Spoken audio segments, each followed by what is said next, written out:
Emily sneered at me after I announced my resignation, and I responded by maintaining a silent, steady gaze. Our conversation had revolved around the company's decision to cut labor costs, with particular disdain aimed at those supposedly exploiting overtime pay. Tom, too, seemed to relish the notion of trimming expenses. A week later, my phone incessantly rang with calls from the company. Upon answering, the president inquired sharply, "Who exactly are you?" I couldn't help but scoff mockingly at the question. In response, I introduced myself as Lily Johnson, a 59-year-old employee with 37 years of dedicated service. Since my college graduation, I had explained our company's role in providing administrative services, particularly catering to busy company presidents, handling clerical work, and specializing in tax-related matters. I proudly managed 45 clients, a responsibility that had grown overwhelming despite the assistance of a part-timer. Despite the challenges, I couldn't show any sign of weakness. Our clients were long-standing relationships, and their adversities fueled my determination. Today, as I sat in front of my computer, the relentless harassment from Tom and Emily weighed heavily on my mind. Tom, 7 years my junior and now the head of the tax department, had drastically changed his demeanor 3 months ago upon promotion. His once polite tone was replaced with condescension and complaints, making every interaction a struggle. Even when I countered, he remained unfazed, instructing me to consult the manual for guidance and warning against unnecessary actions. Emily, Tom's assistant, joined in the harassment, criticizing my efficiency and mocking my rank-and-file status despite being the first to decline a promotion to department head, a fact unknown to Tom and Emily. I committed to completing my regular duties, but their harassment persisted. Tom accused me of increasing overtime, branding it a waste, and Emily echoed his sentiment, sighing as she claimed my constant overtime was dragging down the entire tax department's performance. The recent cause of my overtime was Tom unexpectedly leaving a month's worth of client files on my desk to be filed by the end of the month. After work, my face drained of color as I glanced at the files before me. "Wait, these all have deadlines this month, right?" I uttered in confusion. However, before I could grasp the gravity of the situation, Tom was already packing up his desk, completely uninterested in addressing my concerns. "I'm heading out. Take care with that," he casually remarked as he swiftly left the office, leaving me with a pile of urgent tasks. Emily followed suit, adding insult to injury with a mocking laugh. The incredulity of the situation weighed on me, and I sighed heavily as I opened the client files scattered on my desk. To my dismay, some of the files were originally Emily's responsibility. Deep in my sigh, I understood why Tom had been subjecting me to relentless harassment. They wanted me to retire quickly. My extensive experience and deeper knowledge in taxation made me a preferred resource for other members of the tax department over Tom. Tom's unapproachable demeanor and unattractive appearance made everyone except Emily avoid him. It seemed Emily's proximity to him was strategic, driven by Tom's preference for younger female employees. The shallow nature of their thinking sent a chill down my spine. Emily's harassment was not just a personal vendetta, she aimed to curry favor with Tom, the one evaluating the tax department's performance. Despite these challenges, I had to manage the declarations alongside preparing tax documents for my assigned companies. It seemed today's workload was far from over. However, claiming overtime would only invite complaints from Tom and Emily, leaving me resigned to the prospect of unpaid extra hours.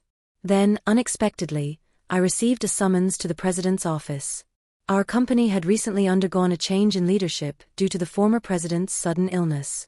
The new president, the former president's son, wasn't fully acquainted with our company. As I entered the office, I noticed Tom and Emily with unpleasant smirks on their faces. In the tense atmosphere, the president dropped a bombshell: "Lily, we need you to resign by the end of this month." My mind spun as I asked for clarification. Tom and Emily had apparently accused me of overbilling for overtime, citing that while others had around 15 hours, I had exceeded 80 hours. The president, oblivious to the true circumstances, seemed impressed with Tom and Emily's zero overtime. The reality of the situation hit me. The inflated overtime was a result of doing Tom and Emily's work. However, revealing Tom's instructions would risk portraying it as my own inability to manage time effectively. I presented the facts, asserting that I hadn't overbilled for overtime but had struggled to finish my workload within regular hours. The president sighed deeply, expressing doubt but acknowledging. The lack of evidence to pursue the matter further never stopped him. Nevertheless, He insisted that they couldn't retain someone working at such a slow pace. Resigned to the situation, the president suggested my resignation, and it seemed his mind was made up. Told to leave the company I had devoted 37 years to, I felt a weariness settle in. Despite my dedication, the additional workload from Tom and Emily went unappreciated. I agreed to resign at the end of the month, acknowledging that I had already communicated my decision to the president. As I glanced at Tom and Emily, their vulgar smiles reflected satisfaction. Leaving the president's office, Emily taunted me with a sarcastic, "Thanks for quitting," her sneer cutting through. I responded with a silent stare, facing similar disdain from Tom, who shared his approval of cutting labor costs and labeled me as someone exploiting overtime pay. Observing their cheerful conversation, I pondered the handover process, creating documents for all my clients. I ensured proper farewells and appointments with those I could meet personally. Unable to schedule a meeting with the president, I resorted to letters to inform clients of my successor. A week post-resignation, enjoying a moment of relaxation at home, my mobile phone rang. Seeing the company's call, I hesitated, having already completed social insurance procedures. However, persistent calls from both the company and Tom and Emily's personal mobiles led me to answer reluctantly. As I picked up, the president urgently spoke, asking, "Who exactly are you?" I couldn't help but mockingly reply, "Just an unemployed lady who resigned from the company. Nothing else." In response, the president urgently explained the chaos since my departure, 49 calls to stop transactions with the company. He pleaded for my immediate return, revealing a sense of panic in his tone. Reluctantly, I rose from my seat and made my way back to the company. Upon my arrival, I found Tom and Emily waiting, their faces notably pale with dark circles underlining their weary eyes. Surprised by their drastic change in appearance, I inquired about what was happening.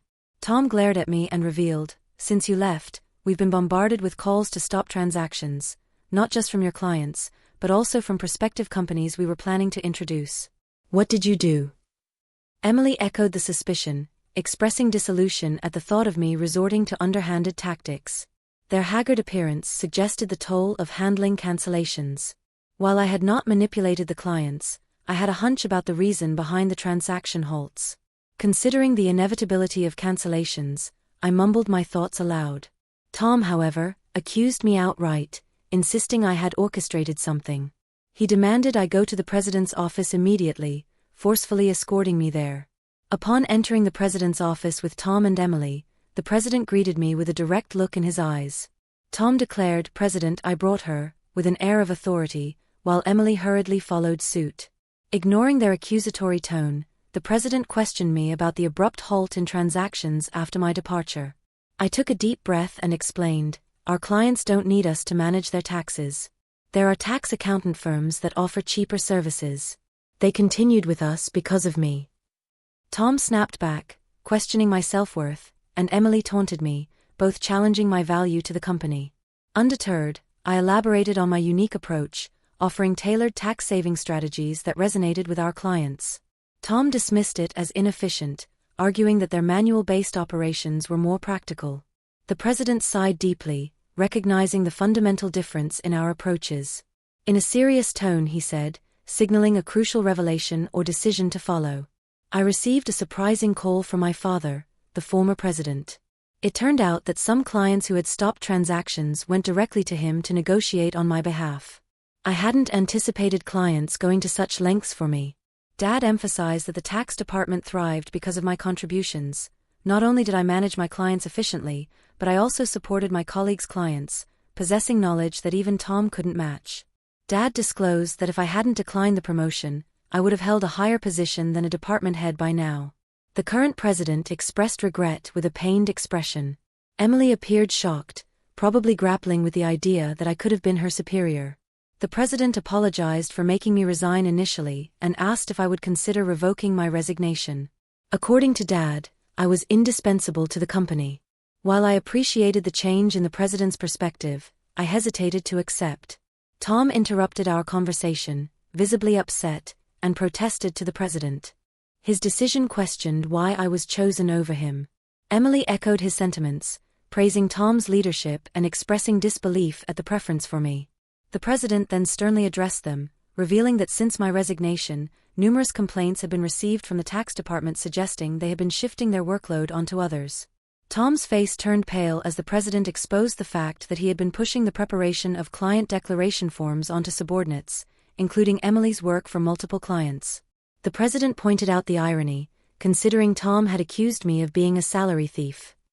Observing Tom and Emily's pale expressions, the president continued by revealing an alleged leak about their romantic involvement. Tom struggled to defend himself, claiming he was merely mentoring Emily as her superior. However, the president produced receipts from the accounting department indicating dining expenses filed by Tom. Confronted with evidence, Tom, sweating profusely, was unable to provide a convincing explanation. Emily turned ghostly pale as the president accused them of neglecting their duties, inflating expense claims, and violating company policy by having an affair in the office while being married. In a calm and straightforward manner, the president declared the termination of their employment effective immediately. Tom and Emily tried to resist, promising to retract the receipt claims and pleading for their jobs. "I have a family," Tom desperately pleaded, attempting to reverse his termination. Emily echoed his sentiments, carefully expressing her fear of being fired. She promised to apologize to me and others for burdening them with work. Realizing the gravity of the situation involving neglect of duties and an affair with a supervisor, and concerned about her reputation, she implored for a second chance. Sensing their desperation, I offered advice: "Why don't you stop resisting? It's undignified." Tom glared at me, retorting, "Shut up. What would a single person like you understand?"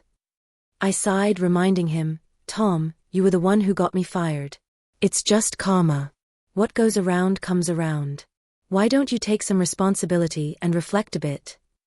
Frustrated, Tom looked away while Emily bit her lip in distress. Aware of more details about their misconduct, I turned to the president with a smile, asking if I should share them. Tom and Emily frantically tried to stop me, fearing further exposure. I issued an ultimatum, warning them that wrongdoings would eventually come to light and urging them to face reality before it worsened. At my word, both Tom and Emily collapsed to their knees, and the president decided to fire them on the spot. Later, I revealed more about their misdeeds, including Tom faking business trips to spend days with Emily and their insidious tactics of harassing disliked employees into quitting. Despite my attempts to help those employees, Tom and Emily's strategies were relentless. They repeatedly reprimanded and pressured employees, often assigning sudden tasks with tight deadlines. The resigned employees had initially asked me to keep quiet, but since they were now happily working elsewhere, I decided it was time to speak up. The president, furious at my revelations, expressed anger about cutting Tom and Emily's final salary and planned to thoroughly investigate past inflated expense claims. Tom, with tears in his eyes, begged the president not to cut his salary, fearing the impact on his family. As the truth unraveled, Tom's affair with Emily came to light, leading to Tom's divorce. The two now faced claims for compensation in the divorce lawsuit, marking the consequential aftermath of their actions. I became aware of the situation when Tom reached out to me, seeking assistance in persuading the president to reconsider their firing. Emily and Tom found themselves in dire straits. Despite their efforts, they struggled to secure new jobs in the tax industry. The industry's close-knit nature meant that word of their misdeeds spread rapidly, making potential employers hesitant to hire them. Desperate for income to cover divorce compensation and living expenses, they resorted to day labor at construction sites, a stark departure from their previous office roles. Emily would often call me in tears, pleading for help. "Lily, please help. I only wanted a better life, and I never truly liked Tom," she cried. However, I couldn't ignore the fact that their predicament was a consequence of their own actions. Many, including myself, had been impacted by their behavior. I reminded Emily firmly, "You can't unring a bell. Facing hardships is the consequence of your decisions." Emily's despair echoed through her protests. Despite her regrets, the outcome remained unchanged. As for me, I chose to distance myself from the chaos of the corporate world. Despite the president's pleas for my return, I declined. Once told to resign, I had no desire to return. Instead, I found solace assisting at a friend's tax office, supplementing my income and enjoying a more relaxed lifestyle. In the future, I entertained the idea of starting my own office, where I could serve my clients without the constraints of corporate bureaucracy. In my own space, I could fully dedicate myself to my clients' needs as a tax accountant. I aspired to be on equal footing with my clients, providing service without superiority. This marked the beginning of a new chapter in my life, one filled with excitement and opportunities to pursue what truly mattered to me. My second life had just begun, and I eagerly anticipated the journey ahead.